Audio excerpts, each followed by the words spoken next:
വൈദ്യുതി നിരക്ക് കുത്തനെ കൂട്ടിയതിൽ സംസ്ഥാന വ്യാപക പ്രതിഷേധത്തിനൊരുങ്ങുകയാണ് കോൺഗ്രസ്. മണ്ഡലം കമ്മിറ്റികളുടെ നേതൃത്വത്തിൽ ഇന്ന് രാത്രിയിൽ പന്തം കൊളുത്തി പ്രകടനം ഉണ്ടാകും. UDF എന്ന നിലയിലും പ്രതിഷേധ പരിപാടികൾ ആലോചിക്കുന്നുണ്ട്. വിശദാംശങ്ങളുമായി ഷെവീദ് റാവുത്തർ തിരുവനന്തപുരത്ത് നിന്ന് ചേരും. അതുപോലെ കണ്ണംകുളങ്ങര ഒരു വീട്ടിൽ നിന്ന് സൂരജ് സജി ചേരും. കോഴിക്കോട് പാരഗൺ ഹോട്ടലിൽ ദീപക് തർമ്മടമുണ്ട്. നമുക്ക് ആദ്യം നമുക്ക് സൂരജ് സജിയിലേക്ക് പോകാം. Sooraj, good morning. സൂരജ്, എന്തിനാണ് ആ വീട്ടിൽ ചെന്നതെന്ന് പറയൂ ആദ്യം.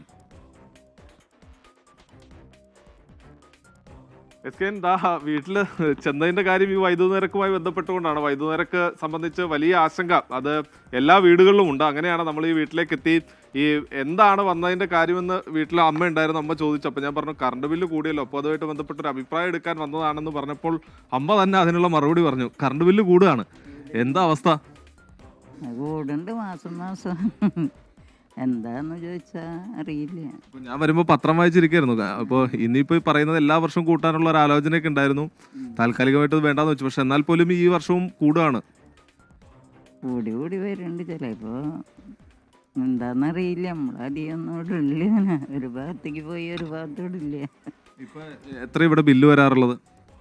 ഇവിടെ എത്രയൊക്കെ വരും സുനിയ? ഇവിടെ മറ്റുള്ള കുടുംബാംഗങ്ങൾ കൂടി ഉണ്ട്. ഇത് സുനിച്ചേട്ടനാണ്. സുനിച്ചേട്ടാ, എത്ര ഇവിടെ ബില്ല് വരാറ്? നമുക്ക് ഏകദേശം ഒരു 4000 രൂപയ്ക്ക് അടുത്ത് ബില്ല് വരുന്നുണ്ട്. ബില്ല് പുതിയ കറണ്ട് ബില്ല് കൂടുകയാണെന്നുള്ളത് അറിഞ്ഞല്ലോ അല്ലേ? അറിഞ്ഞു. അത് ജനങ്ങൾക്ക് അത്രമേലെ അടിച്ചേൽപ്പിക്കുന്ന ഒരു സംഭവമാണ്. ഇത് ഒരു കാരണവശാലും കൂടാൻ പാടില്ലാത്തതാണ്. എന്താ വെച്ചാൽ ഇപ്പം തന്നെ ഒരു ബൈ മന്ത്ലി ബില്ലിങ് എന്ന് പറഞ്ഞിട്ട് ശരിക്ക് മാസം ബില്ലിങ് നടത്തിയോട്ടെ. അവർ ഇപ്പോൾ താരിഫ് മാറുകയാണ്, സ്ലാബ് മാറുകയാണ്. അപ്പോൾ അത്തരം ഒരു സാഹചര്യം ഒഴിവാക്കിയിട്ട് മന്ത്ലി ബില്ലിംഗ് ആക്കി ജനങ്ങളെ ഈ ദുരിതത്തിൽ നിന്ന് കരകയറ്റണം എന്നാണ് എൻ്റെ ഒരു അഭിപ്രായം. ഇത് അങ്ങേയറ്റത്തെ കൊള്ളയാണ് ഈ വൈദ്യുതി ബില്ലിനെ കൊണ്ട് നമുക്ക് വരുന്നത്. എന്താ വെച്ചാൽ ഇവർക്ക് ഏറ്റവും കൂടുതൽ ശമ്പളം പറ്റുന്ന ഉദ്യോഗസ്ഥരാണ് KSEBിയിലുള്ളത്. അപ്പോൾ ഈ KSEBിയുടെ ആ ഒരു മറ്റുള്ള സർക്കാർ ജീവനക്കാർക്ക് കൊടുക്കുന്ന ആ ഒരു ശമ്പളം കാര്യങ്ങളിൽ കൂടെ അവർക്കും KSEBിക്കും ശമ്പളം കൊടുത്തോട്ടെ. അപ്പോൾ തന്നെ ജനങ്ങളുടെ ദുരിതം പകുതി കുറയും. ഈ ശമ്പള വർധന ഇത്രയധികം ജീവനക്കാർക്ക് ശമ്പളം കൊടുക്കുന്നത് തന്നെ വലിയൊരു ബാധ്യത ജനങ്ങളിൽ അടിച്ചേൽപ്പിക്കുകയാണ്. അത് നികത്താൻ വേണ്ടിയിട്ടാണ് ഇവർ ഈ ബില്ലിങ് ഈ കൂടിയ വർധനവ് വരുത്തുന്നതാണ് എനിക്ക് പറയാനുള്ളത്. സാധാരണക്കാരെ സംബന്ധിച്ച് വലിയ പ്രശ്നമാണ്. അത് ഒരു കാരണവശാലും ഇത് കൂട്ടരുതെന്ന് തന്നെയാണ് എൻ്റെ അഭിപ്രായം.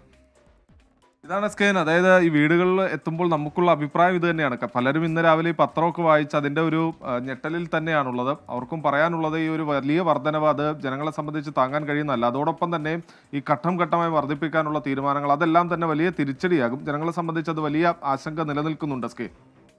ഓക്കെ, സൂര്യ സജിയാണ് വിവരങ്ങൾ നൽകിയത്. യഥാർത്ഥത്തിൽ ഇപ്പോൾ വൈദ്യുതി നിരക്ക് കൂടുന്നു എന്ന് മാത്രമല്ല, അടുത്ത സാമ്പത്തിക വർഷമാകുമ്പോൾ പിന്നെയും കൂടും. അങ്ങനെയുള്ള ഒരു സൂത്രപ്പണിയാണ് ഇപ്പോൾ വൈദ്യുതി ബോർഡ് ചെയ്തു വെച്ചിരിക്കുന്നത്. ഷെവീദ് റാവുത്തർ കൂടുതൽ വിശദാംശങ്ങളുമായി ചേരുന്നു. Shaveed, good morning. ഷെവീദ്, യഥാർത്ഥത്തിൽ ഈ മൾട്ടി ഇയർ പ്രൈസിംഗ് താരിഫ് എന്ന് പറയുന്ന പുതിയ സംഭവം വരുമ്പോൾ ഓരോ സാമ്പത്തിക വർഷം കടക്കുമ്പോഴും പൈസ മാറിക്കൊണ്ടേയിരിക്കും. എന്തായാലും ഈ KSEBിയിലെ മാനേജ്മെൻറ്റ് പല പിടിപ്പുകേടും ഇപ്പോൾ ജനങ്ങളുടെ തലയിൽ കെട്ടിവെക്കാനാണ് ശ്രമിക്കുന്നത്. പറയൂ ഷെവീദ്.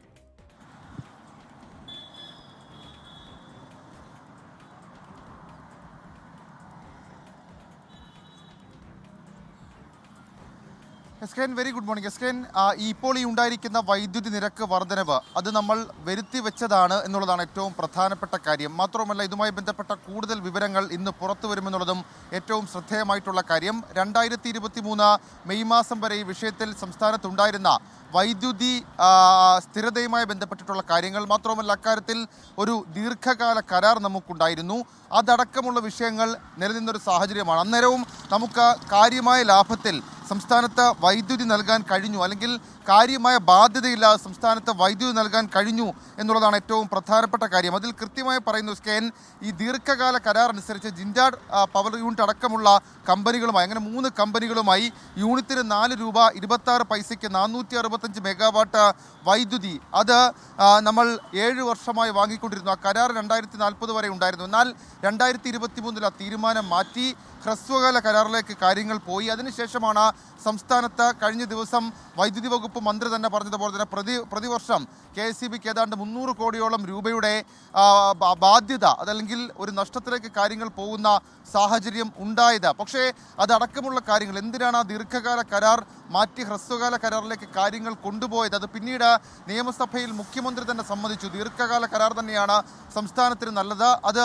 പുനഃസ്ഥാപിക്കാൻ റെഗുലേറ്ററി കമ്മീഷനുമായി ആവശ്യപ്പെടുമെന്നടക്കമുള്ള കാര്യങ്ങൾ മുഖ്യമന്ത്രി തന്നെ പറഞ്ഞതാണ്. പക്ഷേ മുഖ്യമന്ത്രി അത് പറഞ്ഞിട്ടും കമ്പനികൾ കോടതി കയറിയപ്പോൾ സംസ്ഥാനത്തിന് ആ വിഷയത്തിൽ നോക്കി നിൽക്കാനേ കഴിഞ്ഞുള്ളൂ. അതിനുശേഷമാണ് സംസ്ഥാനത്തെ വൈദ്യുതി ലഭ്യതയുടെ കാര്യത്തിൽ ഇത്രയധികം പ്രശ്നങ്ങൾ അതുണ്ടായത്. അത് കണക്ടിവിറ്റി ഇഷ്യൂ അടക്കമുള്ള പലതരത്തിലുള്ള കാര്യങ്ങൾ അതുമായി ബന്ധപ്പെട്ട് പറഞ്ഞു. പ്രത്യേകിച്ച് ഉത്തരേന്ത്യയിൽ നിന്നടക്കം വൈദ്യുതി കൊണ്ടുവരുന്നതിലടക്കം പല ബുദ്ധിമുട്ടുകൾ നമ്മൾ പറഞ്ഞതാണ്. പക്ഷേ കാര്യങ്ങൾ എന്തൊക്കെ തന്നെ ആയാലും ഇതിപ്പോൾ ബുദ്ധിമുട്ട് അത്രയും ഉണ്ടായിരിക്കുന്നത് സാധാരണക്കാരായ വൈദ്യുതി ഉപഭോക്താക്കൾക്കാണ്. നേരത്തെ ഞാൻ പറഞ്ഞതുപോലെ SKN ഈ അധിക മൾട്ടി താരിഫ് എന്നുള്ളത് മൾട്ടി ഇയർ താരിഫ് എന്നുള്ള ഒരു കാര്യം അത് സംസ്ഥാനത്തെ വൈദ്യുതി ഉപഭോക്താക്കളുടെ മുകളിലേക്ക് വരികയാണ്. ഈ വർഷം യൂണിറ്റിന് 16 പൈസയും അടുത്ത വർഷം 12 പൈസയും 3 വർഷത്തിനിടെ 28 പൈസയുടെ വർധനവുമുണ്ട്. ഇത് കണക്കാക്കി നമുക്ക് ഇത് എത്രത്തോളം വലുതാണ് എന്നുള്ളത് ഒരുപക്ഷെ യൂണിറ്റിന് ഇത്ര പൈസ എന്ന് പറഞ്ഞാൽ നമുക്കത് മനസ്സിലാകില്ല. അതേസമയം 240 യൂണിറ്റ് എന്നടക്കമുള്ള ഒരു ശരാശരി ഒരു ദിവസത്തെ നമ്മുടെ വൈദ്യുതി ഉപയോഗം വെച്ച്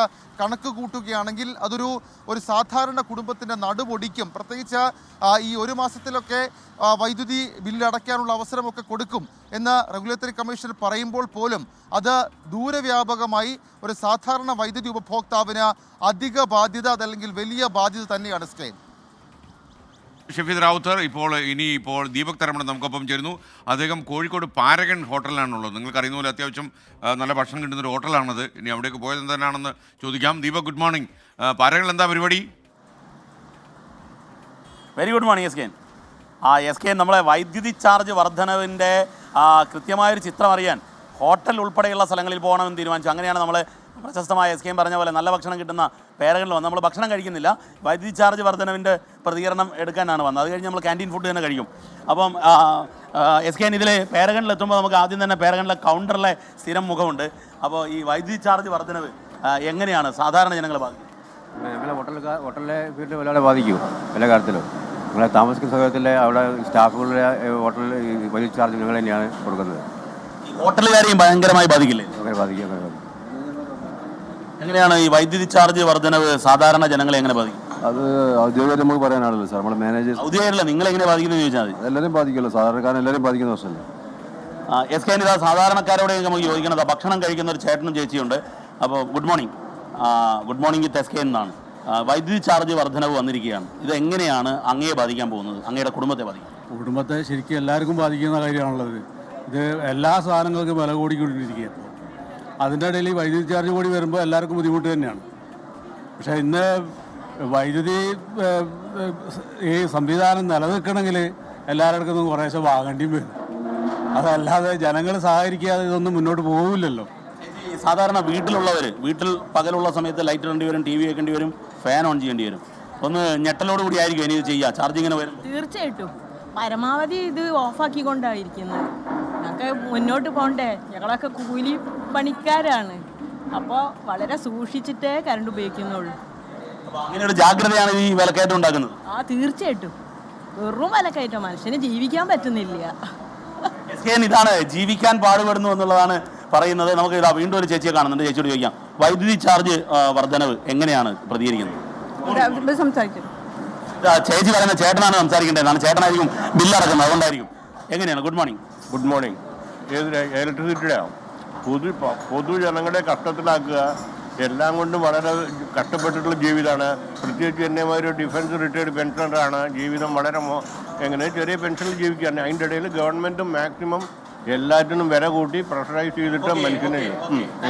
SKN ഇതാണ് പൊതുവിലുള്ള പ്രതികരണം. ജീവിക്കാൻ ബുദ്ധിമുട്ടുന്നു, കാരണം വിലക്കയറ്റം ഒരു ഭാഗത്തുണ്ട്. ആ സമയത്ത് വിലക്കയറ്റത്തിൻ്റെ യാഥാർത്ഥ്യത്തിലേക്ക് നമ്മൾ പോകേണ്ടതുണ്ട്. പക്ഷേ ഈ വൈദ്യുതി നിരക്ക് വർധനവ് എല്ലാ വീട്ടിലും, ഇപ്പോൾ നമ്മളോട് ഒരു ചേച്ചി പറഞ്ഞത് ഞെട്ടലോടുകൂടി പേടിച്ചുകൊണ്ട് വൈദ്യുതി ഓൺ ചെയ്യേണ്ട സാഹചര്യമാണ്. പാരഗണിലെ എല്ലാവരോടും, പാരഗണിലെ കൗണ്ടർ സ്റ്റാഫ് മുതൽ ഭക്ഷണം കഴിക്കാനെത്തിയവർ വരെ പ്രതികരിക്കുന്നത് സമാനമായാണ്. SKN. ഓക്കെ ദീപക് തരമണ, എന്തായാലും അവിടെ ചെന്ന സ്ഥിതിയെ 2 അപ്പവും ഒരു മുട്ടക്കറിയും വാങ്ങിച്ച് കഴിച്ചോളൂ. Thank you. ഇന്നലെ നമ്മൾ ഈ വൈദ്യുതി നിരക്ക് വർദ്ധിപ്പിച്ചത് മൾട്ടി ഇയർ താരിഫ് എന്ന് പറയുന്ന പരിപാടി, അതായത് ഓരോ സാമ്പത്തിക വർഷം കഴിയുമ്പോൾ പിന്നെയും പൈസ കൂടിക്കൊണ്ടിരിക്കും. ഇപ്പോൾ 12 പൈസ കൂടും, പിന്നെ 16 പൈസ കൂട്ടും, അങ്ങനെ 28 പൈസ കൂടി കഴിയുമ്പോഴത്തേനെ ഒരു 250 യൂണിറ്റ് വൈദ്യുതിയൊക്കെ ഉപയോഗിക്കുന്ന ആളിന് നല്ലൊരു എമൗണ്ട് വരും.